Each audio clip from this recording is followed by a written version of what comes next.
Hello everybody, welcome to today's show. Today we will be talking about the sequel to the very famous Steven Spielberg movie, Jaws, starring Roy Schneider, Lorraine Gray, Murphy Hamilton, Joseph Moskal, Jeffrey Kramer, Mark Gunner, Gary Springer, Anne Dewsbury, Donna Wilkes, and David Elliott.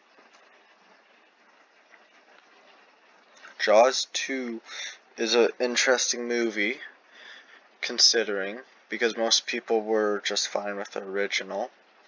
And for me, this is my favorite movie out of all the Jawses. I prefer this one over the first, in an odd kind of way.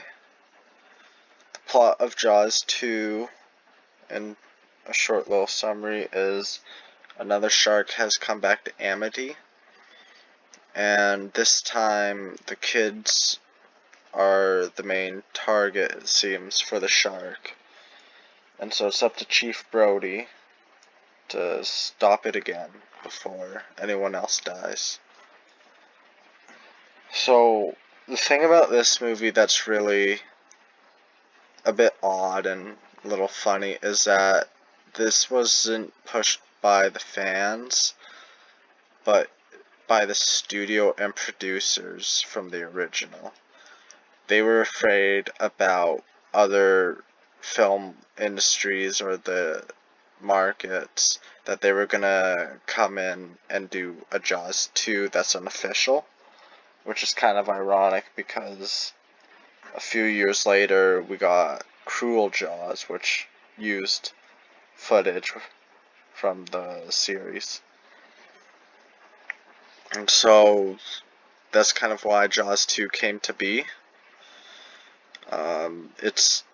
It's a favorite of mine, and a big reason for that is it's almost like, it's weird to say, I want to say it's like a Fast Time at Ridgemont High with the teen characters, kind of quirky and funny in their own way. I really enjoy the character Andy. He reminds me a lot of a Larry Zerner from Friday the 13th Part 3. Overall, though, it's not bad. The effects and the stunt work and the shark itself are pretty well done. There's a few shots in the movie where it shows the head of the shark near the surface of the water, and it's a funny way of how they got that shot was by attaching a horse saddle to the mechanical shark and having the cameraman sit on its back so he can get that shot. And it's just the idea of someone riding a shark with a saddle is pretty funny to me. The score was once again done by John Williams, and to be honest, I kind of prefer the score in Jaws 2 over the original. The use of the harp is really interesting, and it kind of lures you in this sense of peace, but at the same time you're a little on edge when you hear it. A good example of this is at the beginning of the movie when the credits are coming in and there's two guys in the opening and they find the Orca, the ship that, or not the ship, the boat that they went on in the first movie, Quint's boat. So yeah, it's not bad. I like the movie. Another notable thing was the use of the helicopter.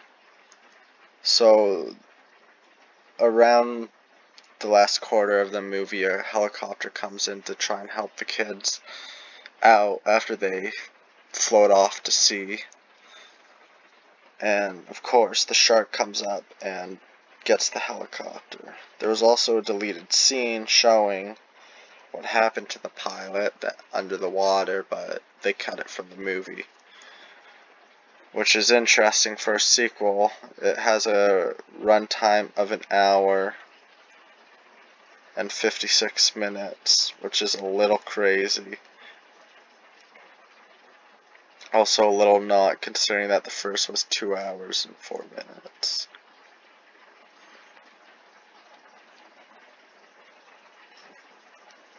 Yeah, it's a cool movie though. I really enjoyed it. I love the skiing part when the water skiers are out on the water and Jaws or the shark comes up and the girl gets eaten, of course, she's water skiing, and the other woman in the boat stops to look. And of course, Jaws rams into the boat, starts trying to flip it. The girl grabs a canister of gasoline and starts pouring it onto the shark. And this is like not even a half hour in, I think. Or maybe it is. Maybe half hour to 20 minutes in. And she shoots it with a flare gun, and the boat just explodes hugely like that. Just huge. And it's one of those moments of like, whoa, practical effects back then when things actually exploded.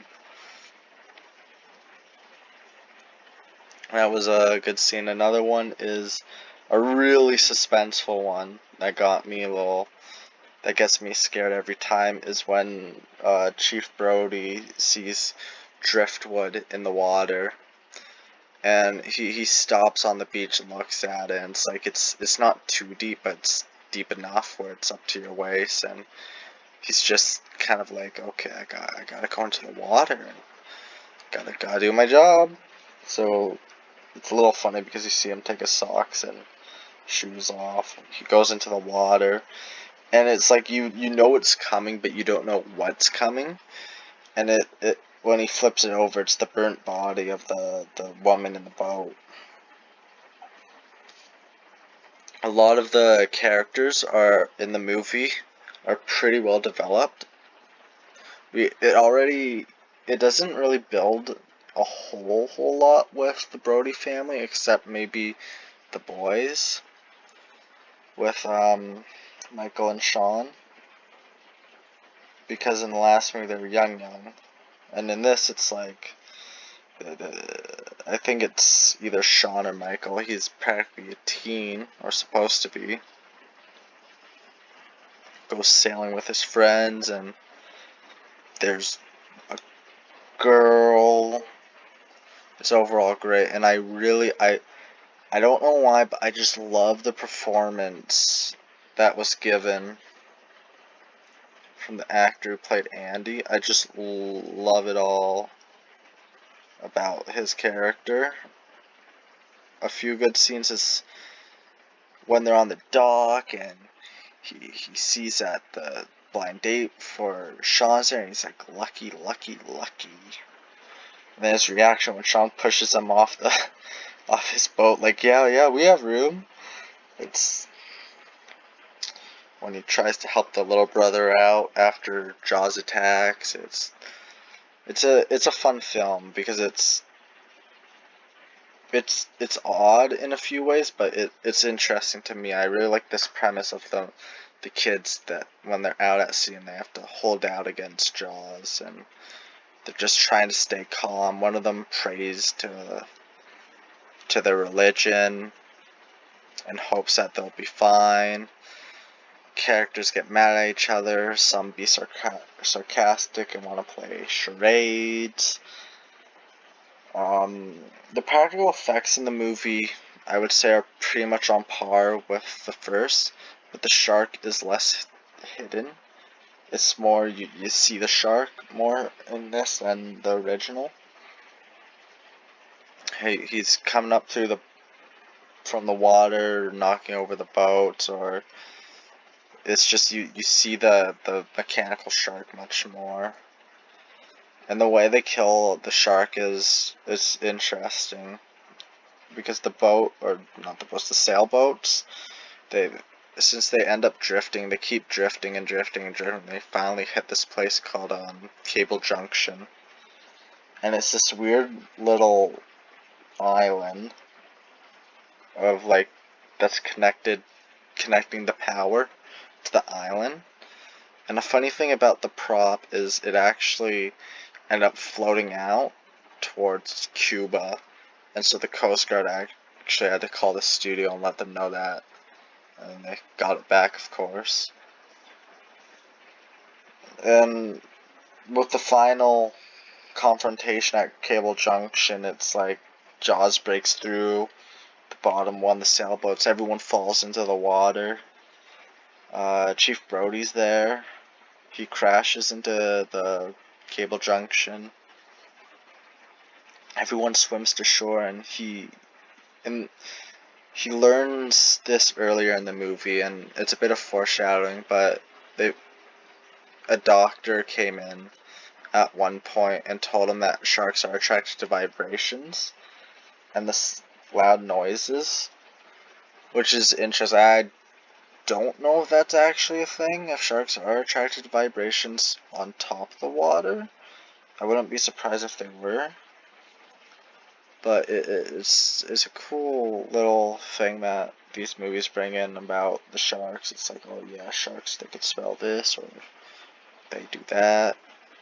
It's nice. It's little factual things that the kids can take with them and then brag about to their friends or to the mirror or to the parents. It's cool. But anyway, the final confrontation is cool because Roy Schneider in his short shorts he's on this little inflatable dinghy, and he goes out to the water, and since he brought the power cable up from using the wrench or whatever, this little thing that's attached to the little boat, all that's established way early in the movie. So he brings that up, and then he kind of goes a little bit out, and he starts banging on the power cord. And of course this attracts Jaws too, and all the kids are like, get out of there, man, save yourself, dude.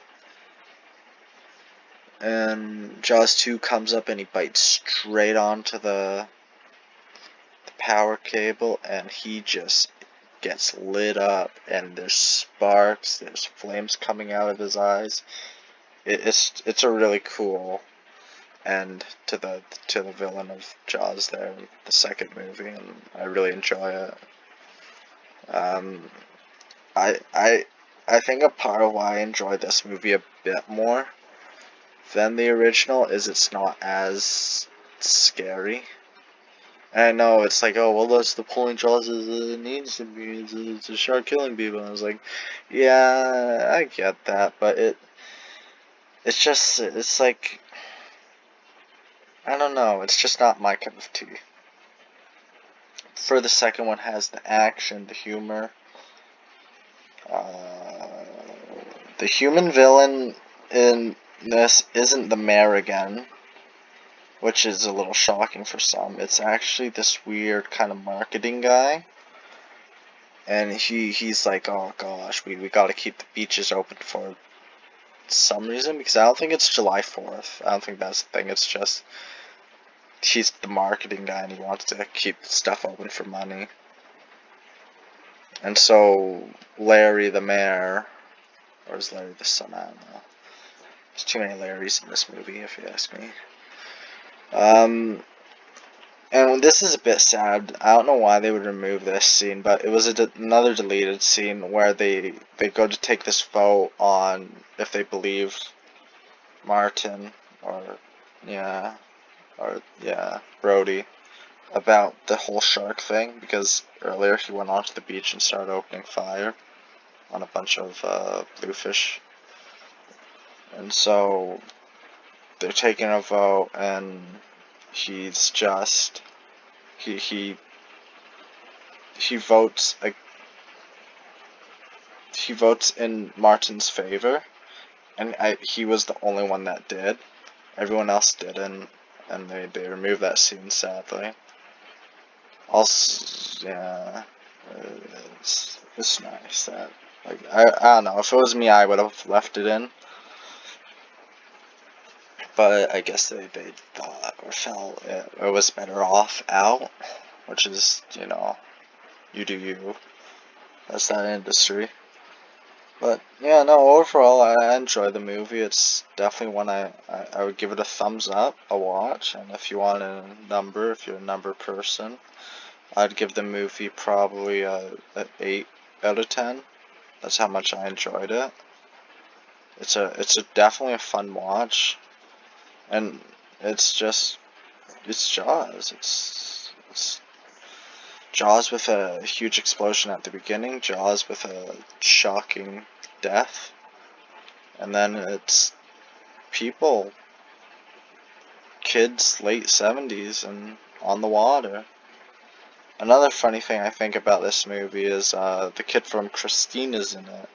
He plays a character.